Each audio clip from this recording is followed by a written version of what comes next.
Good morning, everyone. So today we are going to do some questions that have come up in TCS NQT, that is National Qualified Test, as organized by TCS every year for the upcoming engineers, so that they can see what is the potential the students have and how they can use it to the maximum benefit. Okay. One thing about TCS NQT is the pattern that they put up every year.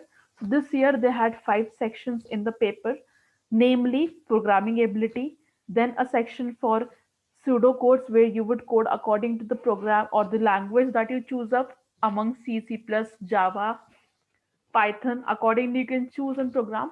Then you had 3 sections. First was for aptitude, second was for logical reasoning, and third was for verbal ability. So, our concern today is going to be the aptitude section of TCS NQT, and the paper always comes up in sets. So, there are going to be 3 sets. This year also there were 3 sets, set A, B, and C. And today we are going to do questions from set A of TCS NQT 2020. Okay, first question that had come up. The range of the question in terms of difficulty level, if we speak of, it was mild difficulty. Questions were not very difficult, although they were a little logical. They involved a lot of thinking in all those questions, but it was not much difficult. So difficulty level I would say is medium, but logic involved in every question. That is what the concern was. Okay, first question. How many positive integers not more than 4300 can be formed with the digits if repetitions are allowed? Okay, important thing, repetitions. Whenever we talk about a question in permutations and combinations, take repetitions only if it is given in the question. By default, we never take repetitions in permutations and combinations. Only if it is mentioned, then we are going to take the repetition. Okay, positive integers less than the number. So I'm going to have some single digits also. I'm going to have some double digits. I'm going to have some triple digits. Also, when I'll be talking about some 4 digit numbers that will be formed, 4 digit, we're going to divide it in the range of less than 4000 and from 4000 to 4300. Why I'm going to do this, you will understand. Okay, single digit numbers. How many single digit I can form? It is going to be just 4 single digits or 4 ways. It will be just 1, 2, 3, and 4, because 0 is not a positive integer. I need just positive integer numbers. 0 is not a positive integer. Okay. 2 digits, if we talk about, repetition is allowed. But 0 1 is not a 2 digit number. 10 is a 2 digit number. Or 0 4 is not a 2 digit number. 40 is a 2 digit number. So thing that has to be clear is 0 cannot be used here. So this place, the tens place, can be filled in only 4 ways. Units place can be filled in 5 ways. So total number of ways, they now become 4 into 5, that is 20 ways. Next, 3 digit number, same concept applies for 3 digit number also. 0 1 1 is not a 3 digit number. 100 is a 3 digit number. 111 is a 3 digit number, but I cannot use 0 at the hundreds place to make it a 3 digit number. Available options, only 4 for this space. 0 can be used at the other spaces. So total number of ways becomes 4 into 5 into 5, that is 100 ways. Okay, next, if I talk about 4 digit numbers, we're going to do a bifurcation. So first is less than 4000. Less than 4000, that means 4 cannot come up here. Also, 0 cannot come up here. Same concept. To form a 4 digit number, I cannot use 0 at this space.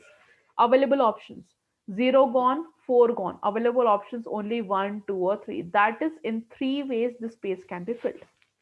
Next space can be filled in 5 ways. 5 and 5. Repetition allowed. 4 and 0 can come up at the subsequent spaces. Possible number of ways, 3 into 5 into 5 into 5 becomes 375 ways.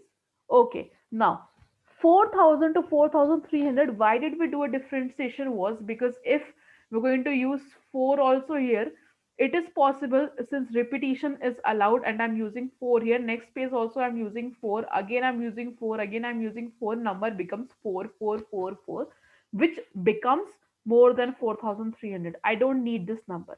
That is why a bifurcation needs to be done. Next, 4000 to 4300. So my first space is filled is fixed. It is 4. Okay. Next space number has to be less than 4300. That is what we're considering.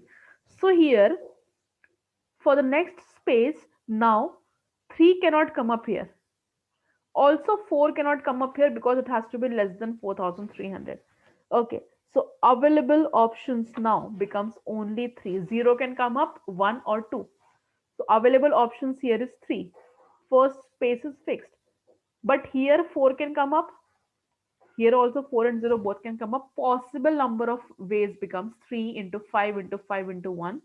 That is 75 ways. Possible number of ways becomes 75 ways. Also, it is not more than 4300. That means this arrangement 4300 is also a way that we need to consider. Total number of ways 4 plus 20 plus 100 plus 375 plus 75 plus 1. Total number of ways becomes 575 ways. Total number of ways becomes 575. Option C is my answer. Next question. Person travels from Chennai to Pondicherry in cycle at 7.5 kilometers per hour. Another person travels the same distance in train at a speed of 30 kilometers per hour. Reaches 30 minutes earlier. Find the distance. Okay. Time, speed, and distance. I know speed equals to distance upon time. From here, I can always do my distance is equals to speed into time. I can do time equals to distance upon speed. All these three quantities, these are interconvertible. I can always use these three quantities in terms of each other. Okay. Now let's suppose the time taken by the cyclist, person who is going on cycle, it's t. Now, according to the question, it is given to us that time taken by the train is 30 minutes less. He's reaching earlier. What we are going to do is we are going to do it in terms of distance because I need to find the distance. Okay, so I'm going to come, since the distance traveled from Chennai to Pondicherry is being talked about, so distance in both the cases, the first case where it is about the cyclist, second case where it is about the train, it is going to be same. So for the cyclist, if I talk about, distance will be speed 7.5 into time t. Now, if I talk about the person who is on train, okay, so that becomes 30 into, he's reaching early. So early time is always subtracted minus 30. But 30 minutes it is given in time this in with respect to, it is given with respect to minutes. So we're going to convert it into hours also. So this becomes t minus 30 by 60. We're taking this t with respect to hours only. Okay, so this becomes 30 into t minus 60. On solving this, when you will solve this out, this comes out to be t equals to 15 divided by 22.5. On solving all of this comes out to be t equals 15 divided by 22.5. Okay, now distance. Anywhere you put out this, whether in the first one or whether in the second one, distance will be, I'm going to put out in 7.5 into t, 7.5 into 15 divided by 22.5. When you solve this out, doing all the multiplication, taking the considerations for 0, 15 one times, 15 15 times, 15 one times, and 15 five times, the distance comes out to be 5 kilometers. Simple question, my distance comes out to be 5 kilometers. What I did was compared the distance in terms of whatever is given to me in the question, that is a person is faster, a person is slower, take that into consideration, get the answer. Next question, find the sum of prime numbers from 1 to 100, which one divided by 4 and 5 leaves the remainder 1 and 4 respectively. Okay, prime numbers that divided by 4 which are leaving a remainder 1. 4 leaving 1, what are those prime numbers? Those prime numbers are 5, 13, 17, 29, 37, 41, 53, 61, 89, and 97. Okay, prime numbers divided by 5, leaving 4 as the remainder. What are those prime numbers? Those are 19, 29, 59, 79, and 89. Okay, what is the sum of the prime numbers? Sum of all those prime numbers which are common to both of them, that is what we have to find out. Okay, these are the prime numbers that when divided by 4 leave a remainder 1, divided by 5 leave a remainder 4. Basically they want me to have the common prime numbers. What are the common prime numbers? 29 is common, 89 is common. So my answer is going to be 29 plus 89 equals to 1118. 118. My answer is option B. Basically, they were asking me which are the common prime numbers, which when divided by 4 leave remainder 1 and divided by 5 leave remainder 4. My answer was 29 and 89. Adding both of them, sum was 118. Answer is option B. Next question. Find the last digit of 2 raised to power 1,999 and 2 raised to power 2013. Okay, so practically it is never feasible to expand these powers and get to whatever the number is, multiply and get an answer unless we have a supercomputer. So we know one concept which is called as power cycle, which is what we're going to use out here. So power cycle of 2 is 2, 4, 8, and 6. That is 2 raised to power 1, 2 raised to power 2, 2 raised to power 3. 2 raised to power 4 is 16, but the unit place is 6. So power cycle is basically whatever the unit place is going to come if I am going to raise 2 to some powers. Okay. Now, how do I find it out? 1,999. I know power cycle of 2 is 4. That is after this 4, if I'm going to do 2 raised to power 5, it would be 32. This 2 starts repeating. So after every fourth power, the unit place repeats. So I'm going to divide the power by 4. So 1,999 divided by 4. My concern is going to be the remainder. I need the remainder. Remainder comes out to be 3. So what will happen is 2 raised to power 1,999 is going to be in the format of 2 into 4n plus 3.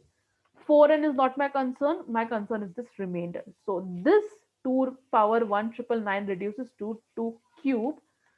My unit place here is going to be 8. Similarly, let's do for 2013 divided by 4. Remainder is going to be 1. 2 raised to power 1, it is going to be 2. Now, only thing that I need to have the last digit is to have the multiplication of these two last digits. 8 into 2, 16. Unit place is going to be 6. So last digit of multiplication of these two numbers, it is going to be 8 into 2, 16. Just the 6 is what I needed. My answer is option C. Okay, next question. Bag contains 8 white and 3 blue balls. Another bag contains 7 white and 4 blue balls. What is the probability of getting a blue ball? Okay, so probability, how we're going to begin with is first we need to have the probability of selecting a bag also. Now there are two bags. Out of those two bags, I need to select one bag. So probability of selecting a bag is going to be 1 by 2, because both the bags they're equally likely to get selected. Either I can have the first bag or I can have the second bag. So probability of getting the bag is 1 by 2. Now probability of getting a blue ball from bag 1. Blue ball from bag 1. Blue ball from bag 1 becomes 3 by 11. Now probability of getting a blue ball from my second bag. Second bag becomes 4 by 11. Very simple. These are different probabilities. Probability of getting a bag, blue ball, and the second bag, blue ball. Now see, first thing is either I select the first bag or I select the second bag. So probability of getting each of the bags selected, it's half always. But what they simply ask me, what is the probability of getting a blue ball? So either this is giving me a blue ball or this is giving me a blue ball. So when it is either and or, I know this thing with probability and permutations both. If when it is either and or, we add up. So I will add these two probabilities together. So if it is either the first bag or the second bag, I'll add up both the probabilities. If it was first bag and the second bag, I would have done 3 by 11 into 4 by 11. Okay.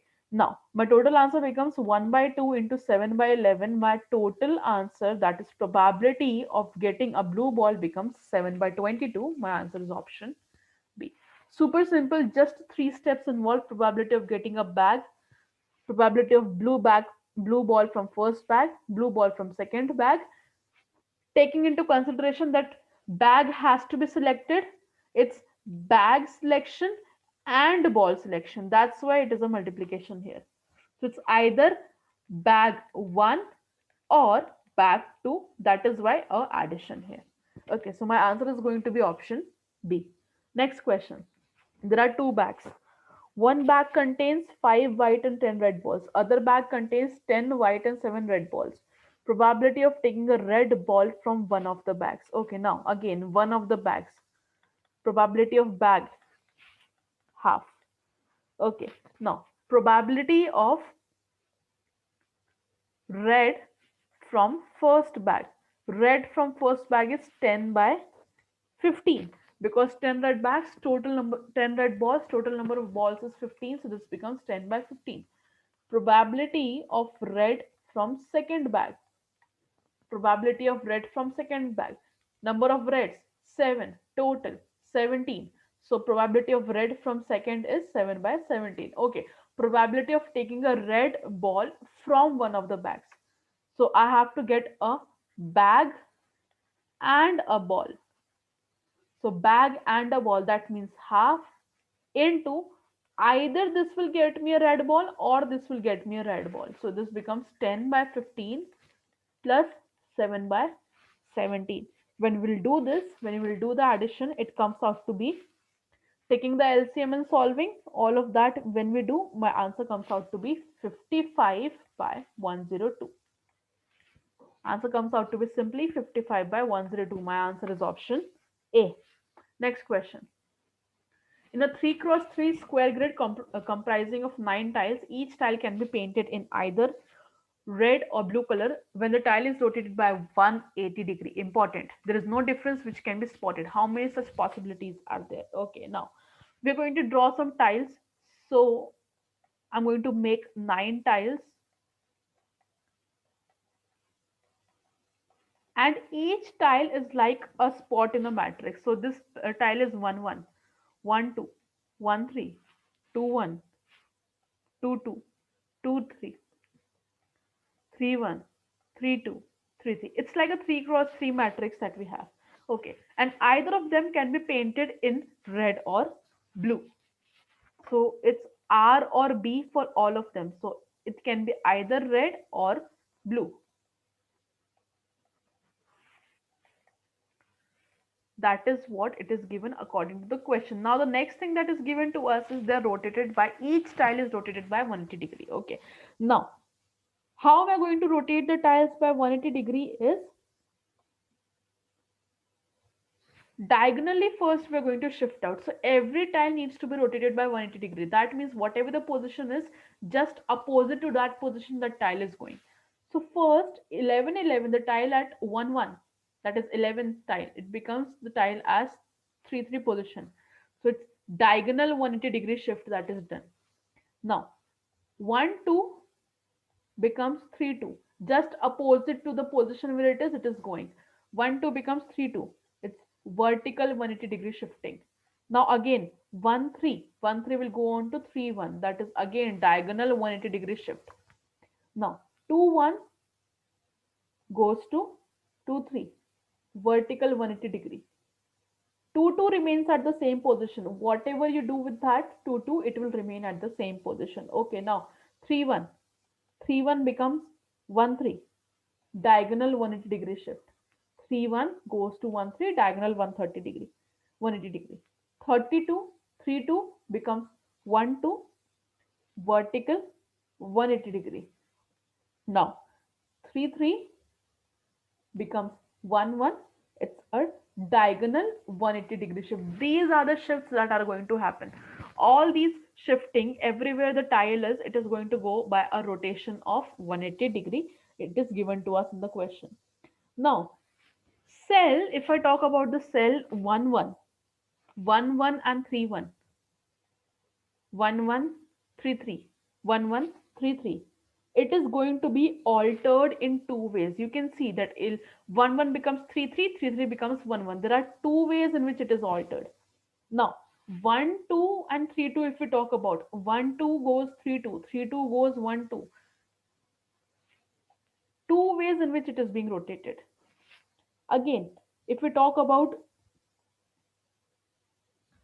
2 1 becoming 2 3, 2 1 becoming 2 3, and 2 3 becoming 1 2. Similarly, it goes out in two ways. If we talk about 1 3 becoming 3 1, 3 1 becoming 1 3, again it goes out in two ways. So every tile that we can see, it goes out in two way. Also, this 2 2 becomes 2 2. Again, if you want to shift, shifted 2 2 will be equal to 2 2. So this can also be done in two ways. So everywhere, every tile can be flipped out when first we're going from 1 1 to 1 3. If I start from the first row and first column, if I go on doing the 180 degree rotation, then if I go to the last, because 1 3 becomes 3 3, once I reach here and again I start doing the rotation, every tile is going about rotating twice. So every tile can be rotated in two ways. Total number of ways becomes 2 into 2 into 2 into 2 into 2. That is 32 ways. My answer is B, 32 ways. Next question. Jake can dig a well in 16 days. Paul can dig the same well in 24 ways. Jake, Hari, and Paul together dig the well in 8 ways, in 8 days. In how many days Hari alone can dig the well? Easy question. First thing, I always know that the work that needs to be done, it is always 1 or 100%. I will not say if 3/5 of the work is done, my total work is done. I'll not say if 78% of the work is done, my total work is done. Work always has to be 1 or 100%. However, I can also define my work as the LCM of number of days in which some task is done completely. So if I take the LCM of 16, 24, and 8, comes out to be 48. So actually, whether they're doing one work or they're doing 100% of work or they're doing 48 units of work, my work would be taken as complete. So either they're doing one complete work or they're doing 48 units. Next step, I'm going to find out their efficiencies. Efficiency is work done by them in one day. So Jake has to do 48 units. See, all of them will be doing the same work. So Jake has to do 48 units. He's taking 16 days. Work done by Jake in one day. 48 by 16 becomes 3 units per day. This is Jake's efficiency. Work Jake would do in one day. Next, 48 by 24 for Paul comes out to be 2 units per day. This is Paul's efficiency. Hurry. Hurry, I have to, how much work Hari can do, that we have to find out. But it is given to me, Jake plus Paul plus Hari, they can do the work together in 8 days. Okay, now 48 units they had to do, they're doing in 8 days. Per day, they're doing 6 units of work. Now, one thing that we should see here is Jake, Paul, and Hari, they're doing 6 units per day. I know Jake is doing 3 units per day. I know Paul is doing 2 units per day. I don't know how much Hari is doing, and total work coming out is 6 units per day. That means Hari here is only doing 1 unit per day. I now know the efficiency of Hari, which is 1 unit per day. Now, if Hari is doing 1 unit per day, he has to do 48 units. Time taken by Hari would be 48 by 1. That is, he is taking 48 days to complete the task that all of these are doing in different number of days. Always remember, important thing, we're talking about the same work that has been done by three different sets of people. So my answer comes out to be 48 days. Next question. For any two numbers, we define an operation dollar yielding another number x dollar y such that a given condition always holds x dollar x is equals to 0. Also for all x, x dollar y dollar z is equals to x dollar y plus z. Find the value of the expression given to us. Okay. Now, if we talk about this expression x dollar x is equals to 0, this is only possible when dollar is equals to subtraction. Only when dollar is equals to subtraction, this condition will be holding true. So what actually it becomes is my dollar is subtraction. So x dollar y dollar z is actually x minus y plus z. Okay, now if we talk about this question, what is given here? X dollar y minus z. Now looking at the expression that we needed to find out, so I finally figured out my dollar is subtraction. So 2012 minus 0 plus 2012 minus 1912 is what I had to do. So when we do this, my answer comes out to be 100. 2012 plus 100, that is 2112. My answer is option A. Very simple. Just we had to check that x dollar x is equals to 0 is possible only when my dollar is equals to 0. Other than that, it is not possible. Next question. There are 5 tires including one spare tire 4 plus 1. All tires are equally used. If the total distance covered by the car is 40,000 kilometers, then what is the average distance traveled by each tire? Okay, now total distance traveled by the car, it's 40,000. No, so total distance traveled by 4 wheels, it is going to be 40,000 into 4, that is 16, 1 2 3 4 zeros. Now all tires are used, all tires are used, that means I am going to use 4 plus 1, that is 5 tires. So average distance traveled by each tire is going to be 16, 1 2 3 4 divided by 5, comes out to be 3200. My answer is option C, 3200.